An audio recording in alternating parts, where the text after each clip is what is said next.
Welcome, Wonder Woman of the World. This is Ilona Budapesti, Chief Storyteller of 1 Million Women to Tech. And this is Frederick Custer, Chief Mentor at 1 Million Women to Tech, and this is the Winter of Data, week 7 now, hypothesis testing. Exactly. We have some amazing stuff for you. I think we should jump right in. Hypothesis testing is very exciting. The idea is we look at the data set and we have some idea. We have an idea of a question we want answered. We want to see if there's a difference between two groups, if there are some effects that are making a meaningful difference or not. Let's say if salary is determined by things like, I don't know, taking 1 Million Women to Tech class, if this gives you a boost or not. Or we will look at the effects of gender. Of course. So I think we should have probably asked you before we got started, but now we told you. Given that it's about women, what kind of hypothesis you think we will be testing today? Mm-hmm. And it is about gender. So let's get started, I think. Yes. And I should share my screen? Yes, please. Right.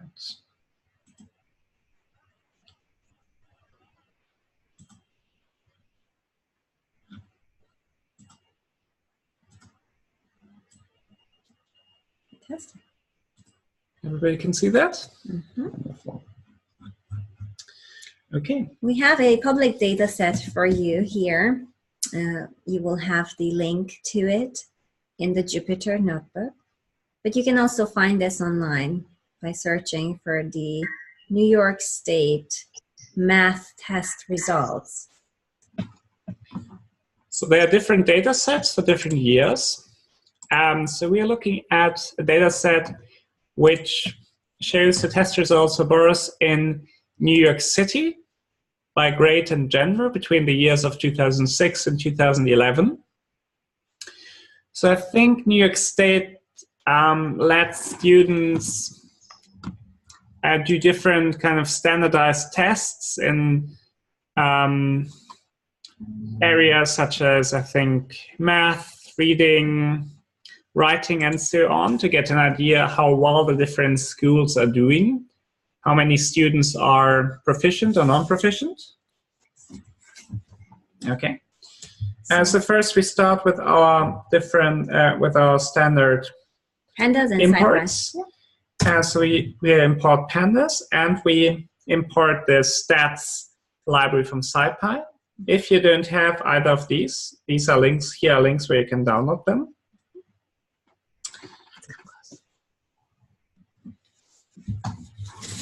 And here are, so I've renamed the CSV just to New York State math results to CSV. So I read it into pandas and have a look at it. So we see there are different columns here. So first, which is called the district borough number, I think. Unless you live in New York, this might not mean too much, but how many? There are many, quite many unique boroughs here. Yes, so here we see the different ones. I think M stands for Manhattan. So I think this one is the Lower East Side, I believe. You can look them up on the internet. Then different grades, years, categories, female, male, so that's the one we are mostly interested in. The number of students that were tested in each district, grade, year, and category. Let me just quiz everybody. So while we're talking, please type in how many girls were there in 2008 in grade 3 in Borough, Manhattan. Well, I don't know, 01 Manhattan 015. Just type in the number so that you understand what's going on. And if you're watching on YouTube, feel free to make a comment here in the chat. I'm monitoring as well. 17, exactly. Very, very good. Irina got it, Daniela got it. Awesome. Fantastic. So we don't get these scores to the individual students, but we get the mean score in each group, like 675 for grade 3 girls in 2006 in this district, And we get also both the absolute numbers and the percentages, which were in 4 different groups. And if you look up how New York State does this, see, I don't want to spend too much time because I'd like to get into the hypothesis, but they assign these bands, 4 bands. Level 1 is basically insufficient skill. Level 2 is below expectations. Level 3 is as expectations, and level 4 is above expectations.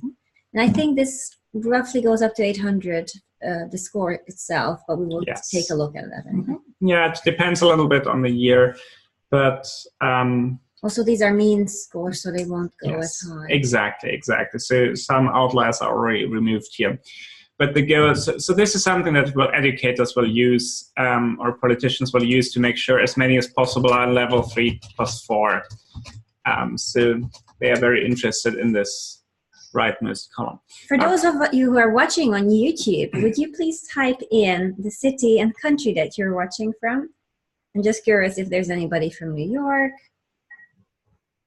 or somewhere else. All right, let's continue. Okay, so let's look at the unique entries in the grade column. We see we have 3, 4, 5, 6, 7, 8.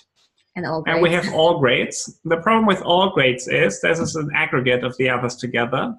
And for hypothesis testing, ideally we want independent observations, so we don't want overlap. So if we have something like that, which is a total of all the other categories, we want to remove this. So with the year, we see the years are 2006, 7, 8, 9, 10, 11. That's good. There's no overlap here. And similar for the district borough numbers, lots of them isn't really relevant unless you live in New York and are doing policy there. Okay, but we see this format is a bit difficult to work with because the 2 categories we want to compare, female and males, they are put into different rows. And ideally we would want something which has them side by side in different columns. Let's say we're interested in the mean scale score, this one here, and we want to have the female score next to the male score and use district grade and year as an index. And we can do this in pandas. This is called as a so-called pivot table. So basically we move this one here from these categories here from the rows to the columns. That is something you will often do if you want this kind of comparative data analysis where you have 2 different groups that you will compare against each other. So we do. Have you done pivot tables before, either in Excel or via code? Can you type in, if you've done it via Excel, just type in a little X. And if you've done it via code, you can type in a little code. If you've never done pivot tables, you can just write no. And welcome to Jeff Snow and Pooja from Tokyo and India. Well, the other way around. Snow? From Tokyo, yeah. It's from Tokyo. Feel free to type in a name that you would like us to call you. And Pooja Sajnani. Welcome. If there are good data sets in your locations, like in Tokyo, probably there are pretty good data sets. Or depending on where you are in India, maybe you could redo this exercise for your own location. Yeah, 2 people have used pivot tables before, Irina and Vidyu. Awesome. Hi, Hello. Awesome, then you're already familiar. And so this is how you would do it in Python. So this will be our index, district, grade, and year. This will be our columns, the categories, so female versus male. And the values will be taken from the mean scale score. And we remove the ones where the grade is all grades because we want independent observations. And we also will drop everything which has missing values. So this is what we get here. And now we can look at the head. So we see actually category female male as the columns as we want it. Then we have what is called a so-called hierarchical index, where we first have on the highest hierarchy level the district, then the grade, and then the year. And here we can nicely look at these kind of pairs. Okay, time for test, ladies and ladies. please tell us what is the difference between the mean score. So I expect you to type in a number. Let's say, shall we say, year 2010, grade 3. What is the mean score difference in year 2010, grade 3? Go ahead, type that in, and in the meantime, we can continue. 8, says Daniela. Do we have other takers? Options? 8, yeah, exactly, that's correct. So 8, and in this case, the girls are 8 points better on average. And sometimes the boys are better. Yeah, occasionally this happens. This is probably a statistical fluke. Let's see. So here we can now quite nicely plot histograms of the score distributions, female versus male. We use this alpha value to plot them both transparently, and we see the two distributions seem pretty close. So just by eye, it would be difficult to say which one is better or not. So there's not a very clear separation between them, which is where math comes to our rescue. Hi, Fatima. Could I ask Vicky and Daniela to turn on their cameras if they are comfortable? That would be so nice to see your faces and your reactions. Awesome. Okay, so let's look at the difference between the two. So female minus male scores. Fatima, please stay. It was so good to see you. And compute a histogram of that. So this is now the difference, girls minus boys. And again, we see something which seems fairly centered around 0. It can get up to... Again, so this is the above there we have the complete distribution, the absolute, the values, and here we have the difference. Right? Mm-hmm. So here, these are cases where the girls are better. These are cases where the boys are better. And so just by eye, in most cases, there's no difference. Mm-hmm. So just by eye, it's difficult to say if there's a meaningful difference between the two. Okay. So let's save this difference in a separate column. Mm-hmm. And let's see what is the mean difference. I just can't get over it. It's just so elegant to have these column by column operations. Right. It's very convenient, yes. So now let's compute the mean difference among these groups. And we see, oops, on average, girls are about 1 point better. That's nice, but the question is, now, is this a statistical fluke, or is this actually a meaningful difference where we think it's quite unlikely this is just due to noise? So I don't know if everybody knows the word fluke. So can we use a simple word for that? If this is this real effect, or is it because of errors? Like if you I don't know, throw a coin 4 times, sometimes you got 3 heads and 1 tail, but then you wouldn't necessarily say, oh, that's a fake coin, because sometimes you get just 3, just out of randomness, sort of 3 heads and 1 tail. Insignificant. That's good. But if you, let's say, flip a coin 1,000 times and you get 999 heads and 1 tail, then you would probably think, that's much more difficult to chalk up to chance, right? So we're trying to get a more formal way of describing that. Is this something which could happen just because out of chance, because we have some noise in our data, or is it something which actually seems a real robust effect? Does this make sense? Insignificant, yes. Is it significant or insignificant? Yes, and to look at that, we can compute the so-called standard error. For that, we use the stats library, stats.sem, standard error of the mean, of the differences. And we will get something which is much smaller. So this means... Is this a library that everybody would have, or if you get an error, then you might just have to go look and install it? Yes, so I've given, up here, I've given the link to it. The link where you can download it if you don't have it. Most Python distributions will contain SciPy, especially if you look for scientific Python distributions. Otherwise you can. Oh, actually, I used the wrong link here. Let's correct this. Please. Cancel. We can do that later. I'll correct that. After the class. I'll correct that. Sorry. I just wanted to ask, can we ask Vishnu from Tokyo, Japan, and Pujna Sagnani from India, as well as those on the Zoom call, if you were able to follow us in the previous classes and run any of the code that we went through. If you did, can you give us a little thumbs up in the chat? It'll be excellent. You can continue in the meantime. I just wanted to get a little feeling for it. Okay.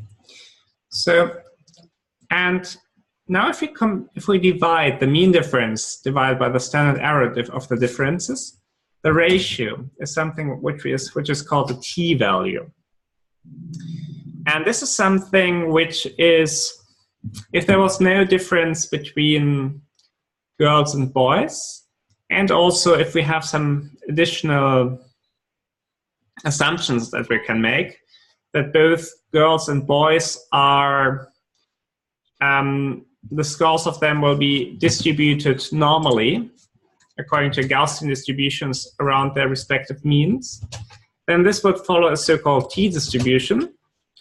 But if we have enough observations, as we have here, this t-distribution will be almost the same as a standard normal distribution, which has mean 0, standard deviation 1.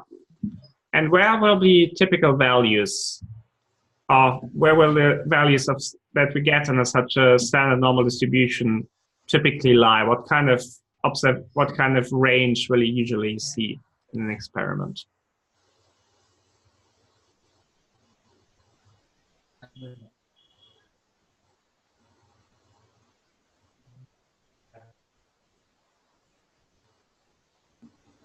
This is the same t-value we looked at in the summary statistics. Mm-hmm. We had this also for when we looked at the summary data. When we looked at the regression analysis, I think there were t-scores for different regression coefficients in week 5. Plus minus certain percent around the mean 0, what we call exact numbers system. Yeah, that's very, very good. Exactly. So I think we will, in 68% of cases, we will have something between -1 and +1.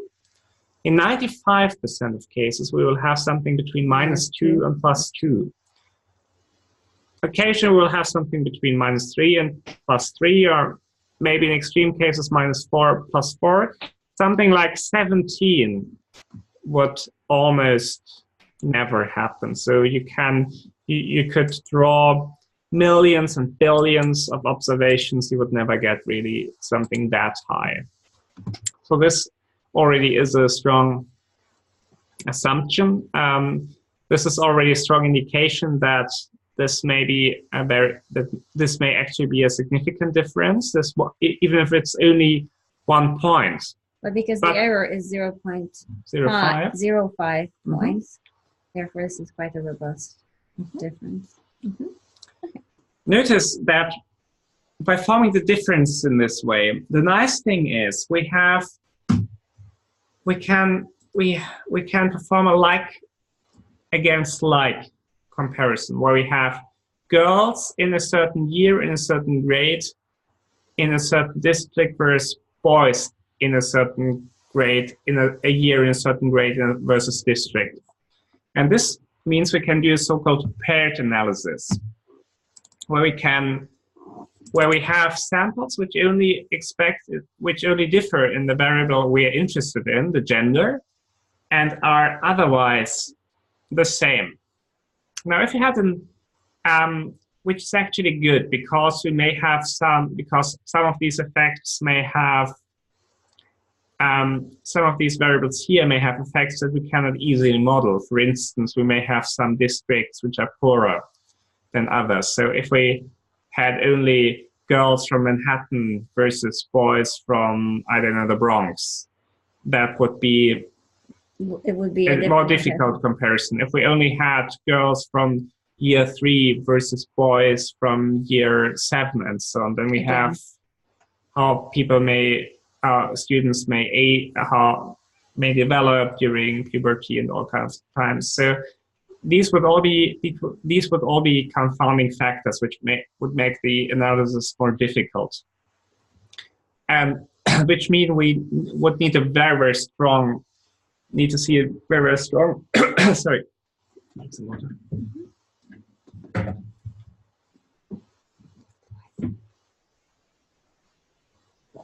We would need to see a very strong difference before we could say this is going to be statistically significant. Whereas this is ideal, such a paired, such a really paired comparison where we can actually compare like with like, because then a lot of these effects will sort of be cancelled out if we look at the differences. Yeah. Okay. And now to give this introduction and now to make this a bit more statistically formal, let's say, let's first drop all missing values from these differences, and then we can, from our data set, I think we already did this, and then we can do what is called a pair t-test, or it's in SciPy stats, it's called the t-test underscore rel function, where we compare the female scores versus the male scores, and we get a test statistic. And oops, we see this is actually exactly the same statistic as we computed here. So here, in practice, you would probably just use this. You wouldn't actually calculate these yourself. You could just use this formula and be done with it. But now you see where it comes from. So we get this value for the statistic, and we get a p-value, which is if there was no difference between girls and boys, how likely would it be to get such a huge value of 17.6? And it tells us it would be extremely unlikely. So 3 times 10 to the power of minus 69, so basically negligible. And an alternative, so here we compare females versus males. And alternatively, we can directly look at the differences and check how likely it is that the mean of the differences is 0 or not. And this is what is called a one-sample t-test. This is this function here, t-test one sample. And here we put in the differences rather than females and males separately. And the hypothesis that the mean is 0. And then we see we get exactly the same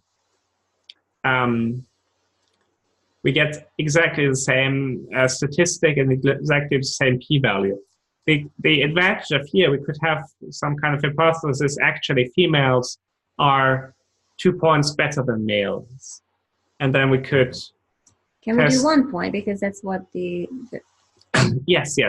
I mean, currently, it's a bit dubious to test for a value that you're observing from the data yourself. So we looked at one, we saw it is 1, and now we put in 1. So that's a bit cheating. But if before we looked at the data or from a different experiment, we would have had an assumption that it's 1, then we would be sort of more justified to use this test to test for that.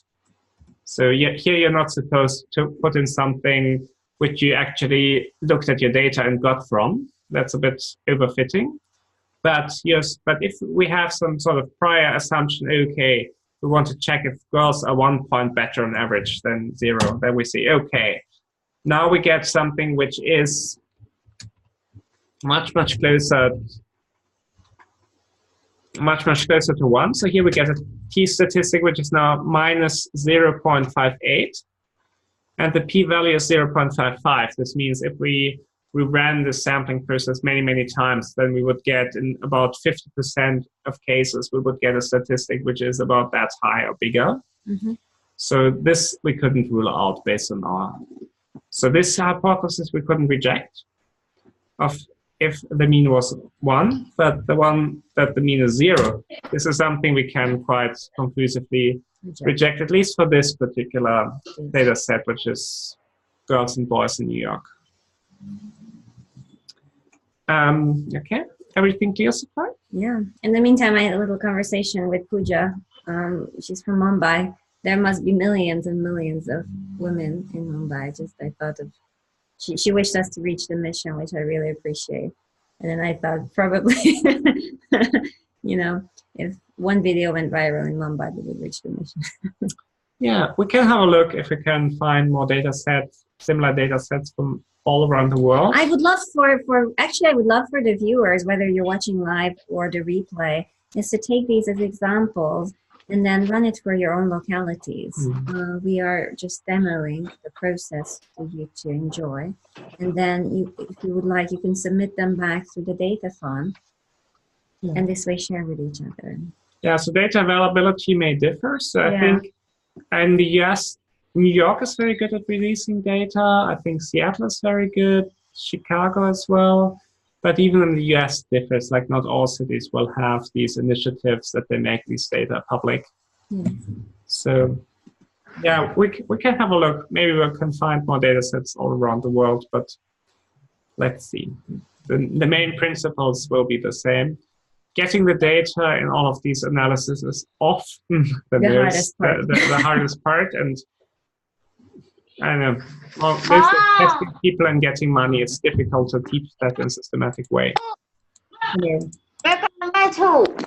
Viti, is it possible for you to mute yourself? I'm not able to do so. Thank you. Thank you, Viti. Okay, just as a little aside. So we see this T statistic, if we have enough observations, if we have enough groups, should be almost normally distributed. And just to get another intuition of how unlikely such a value would be, such a big value would be, is here I computed 1 million random, normally distributed random numbers with a mean of 0 and a standard deviation of 0.054. And so here I plot the histogram, and we see a value of 1 and so on practically never happens. Actually, amongst a million observations, it doesn't occur at all. So this shows this is just another thing. 1 or 17? 1. Oh, because 17 times. Yeah, got it. Because I already, if I hadn't. The mean was 17 times larger. Yes, because I already multiplied with the standard error here. Exactly. Yeah. Okay. So the other thing is, so we. Wait, can we just go back for the intuition? So if a difference of 1 point were at all likely or possible, then there on the x value, we would get something at number 1. And we see that by 0.2, they practically disappear. So here I check, is among our 1 million observation random numbers, one which absolute values is bigger than 0.96 or smaller than minus 0.96? And we see that's not the case. So we can rule this out, that this is due to chance. Even if you flipped your coin, let's say 1 million times, then you would never see something like that. So this means it's very, very unlikely due to chance. It's basically impossible. So girls seem to be a little bit, but statistically significantly better than boys in math, at least in New York. It's also interesting because these are mean values again, right? So it's ideally you would want to do this for the individual students. However, it might be a bit difficult to get the values, probably because of privacy reasons and so on. Because there are so few people in each. Yeah. So this is why there are the aggregates. Also, this is what these data are mostly interesting for politicians, and I think they're not interested in individual students. They want to see how good on average the students are in certain districts and grades, to see if there are some schools which would need more money, more teachers, and so on. Okay. Which, by the way, doesn't seem to always correlate with the results. If you read The Tyranny of Metrics by a very interesting professor, he makes an argument that in the past 30 years, public investments have not correlated with this result. That's a different problem. Yeah. Just going back to one thing. So we said we would. So we were quite lucky because we had this paired comparison. Now, if paired comparison, where girls and boys only differed by gender, but they had the same grade, district, age, year. Yeah. So if we had independent samples, like we had a bunch of results from girls, but we have maybe some girls from year 8 from 2005, but then we only have boys from year 7 from 2009 and so on. So where we don't have this kind of this nice pairing, then we would have to do an independent t-test. So that's called t-test underscore int. Mm-hmm. And because we may have all these kind of other confounding factors, in this case, we get a t-statistic which is much lower. So instead of 17, it's just 4.3. And the p-value is much higher.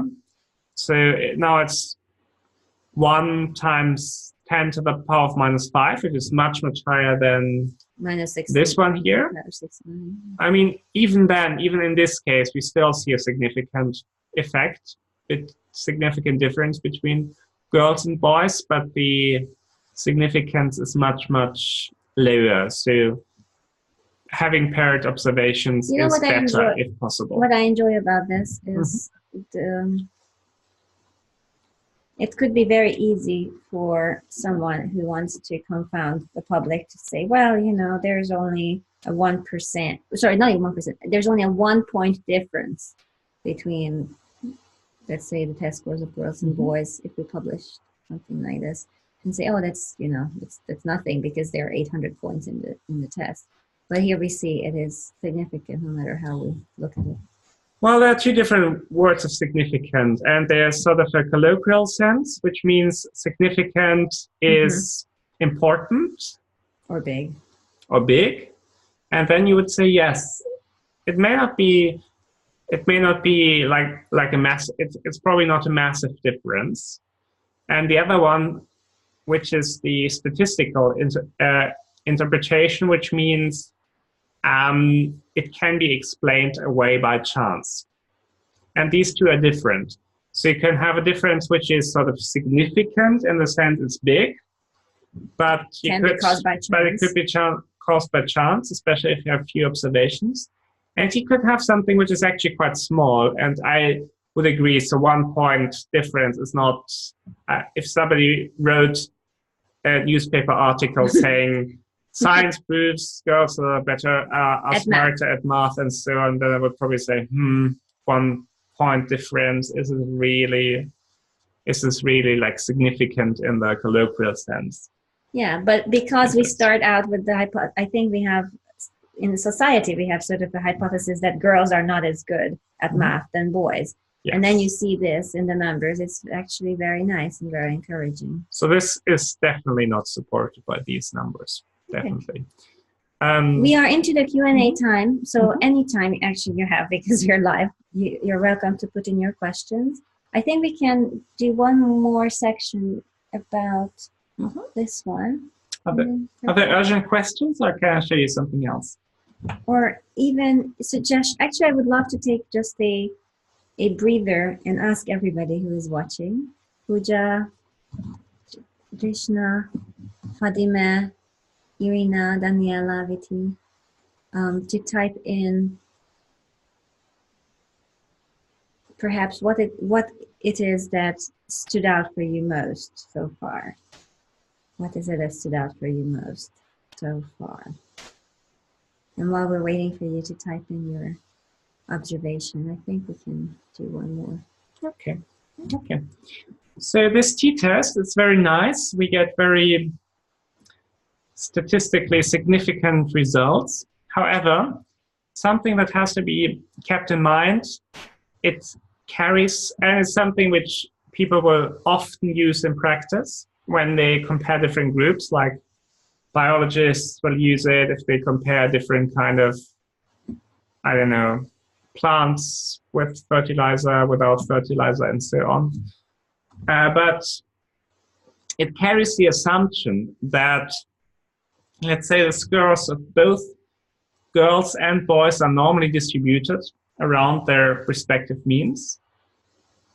And also it carries the assumption that the variance of girls and boys is the same, and they only differ in their means. So these are relatively strong assumptions. Mm-hmm. And if we're looking at how the scores actually differ, yeah, so it's not terribly far away from a normal distribution, just eyeballing it. However, it is probably not really a normal distribution. We get some outliers here which are bigger than would be expected. We get a certain skewedness, so we are much more likely to get something which is much lower than the, let's say, median, than being much larger than the median. So can we actually do a more robust test which doesn't assume anything, which is not as powerful, which means it can only detect effects that are relatively strong compared to a t-test, but it's sort of more widely applicable because it doesn't make any assumptions. And the simplest thing we can do is we look at the number of cases where the girls were better than the boys. We call this FB, females better. The number of cases when they were equal. Okay, we sort of ignore them from the analysis because these don't tell us anything. And the ones where the males were better, MB. And we see, okay, we had 11,046 cases where the females were better. Okay. 1,206 where they are equal, and yes. 8,495 where the males were better. So we ignore the ones that are equal.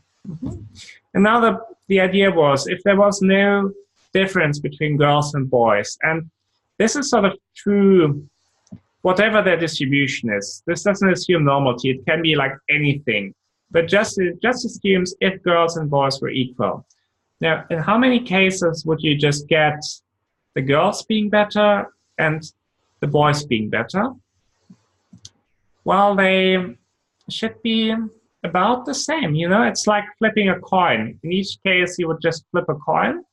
So this is another way to test the hypothesis without assuming that we have a normal distribution. Exactly. It doesn't assume normality. It just assumes what happened if girls or boys were, let's say, equally distributed. But it could be any kind of distribution. It could have long tails. It could have skewness and so on. Because in each of these cases, okay. And we also have some comments that we should I think I'm address. Still waiting. Yes, we received it from Danielle and Irina. Thank you. I'm still waiting for Fadime and Viti and Pooja and Dripsno from Tokyo, Japan's comment. What was most valuable or most outstanding for you so far today?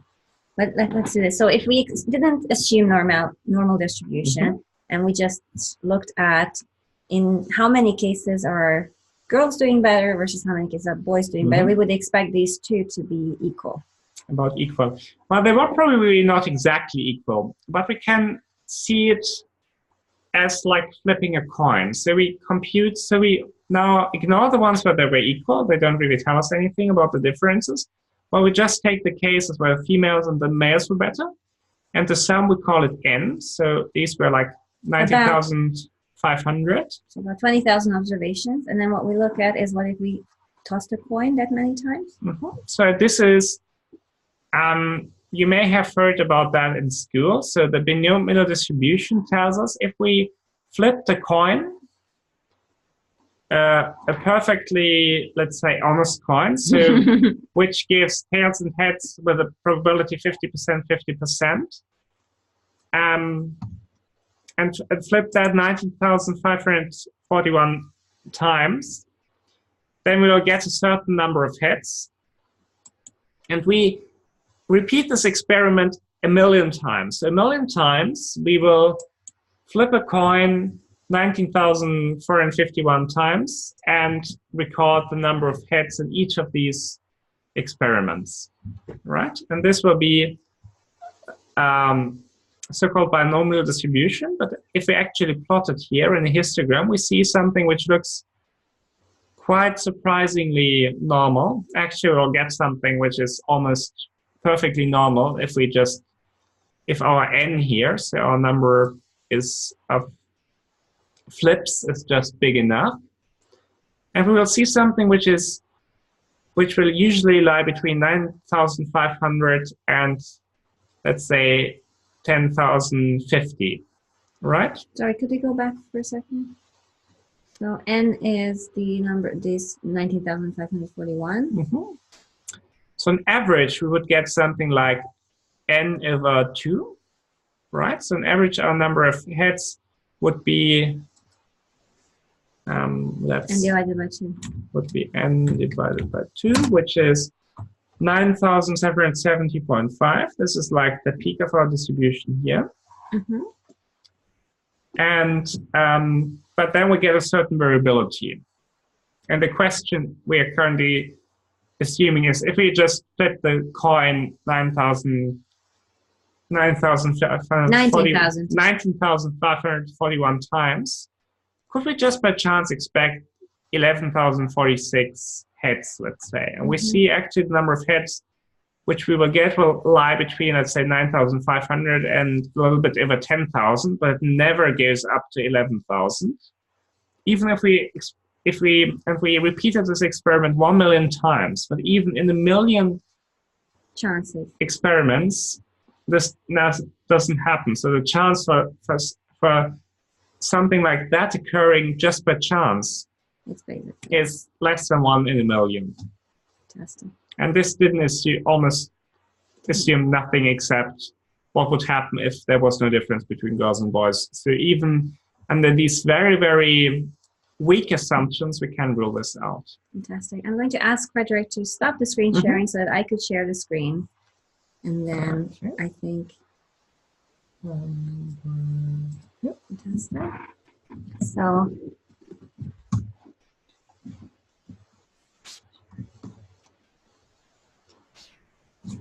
I thought I stopped sharing it, didn't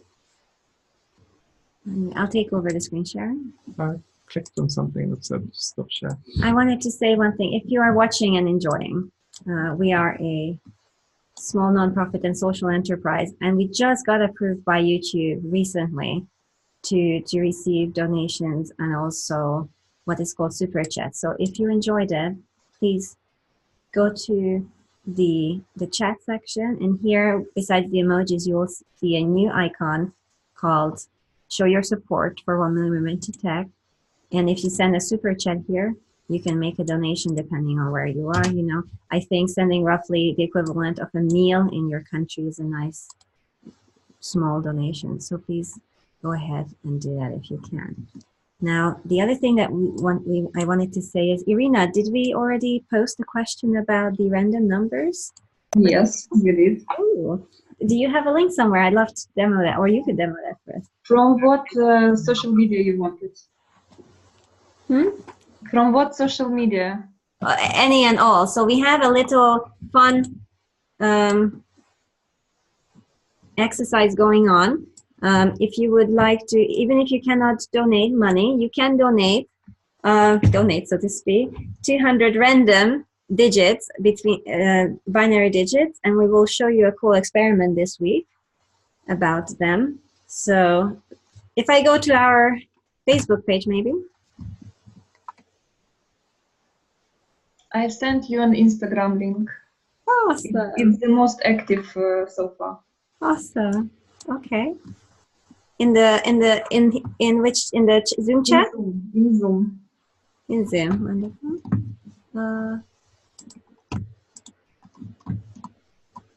Fantastic. So ladies and ladies. Oh, thank you.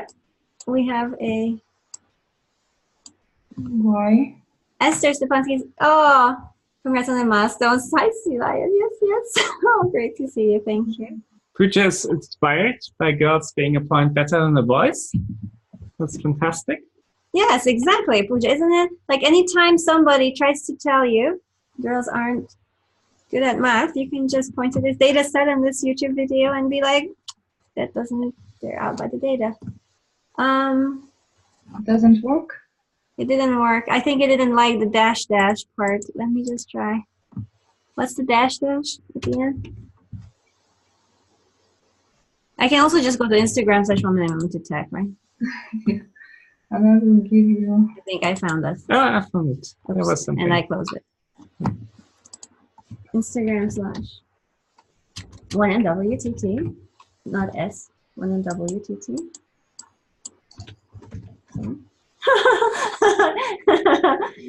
MSTT is cute fingernails. Yes. So here, hypothesis testing, right? No. Below. Pick a random number. Here it is. Excellent. So here is your challenge, should you choose to accept it, is comment with a string of 200 ones and zeros that you think is random. Okay? Yeah, we want to see like the intuition. If people write down something that looks random to them, how random is it really? How random are you? It's sort of like a nice psychology test. So something like this, grab your mobile and your phone and try to be as random as you think it is good. I don't know how much is 200. You just keep going. It doesn't have to be exactly one. Yeah, but the more the better, basically. So it's, it's however you feel like going at it. Okay, and voila. Oh. And we will collect these. Yes. And see if humans are in fact good at randomness or not. Exactly. That's our hypothesis. Excellent. Thank you so much, everybody. And the Women's Day sale is going to start next week. So if you are interested, we're opening 500 spots for the gold memberships. Please check out the details. Although next week we will be on our social media about it, so you can learn all the details. But if you go to 1millionwomentotech.com/gold, you can read about the details. And the Monday classes are open, but for the rest of the week, we will be talking to you DIYers. So Daniela, this week and next, well, this week and then 2 weeks from now is for you VIPers. And then we will poll everybody in the open community to see what request there is, because we will run an all open class for the last session of Winter Data. All right. Be amazing, and we will see you tomorrow. Amazing. Bye-bye. Bye.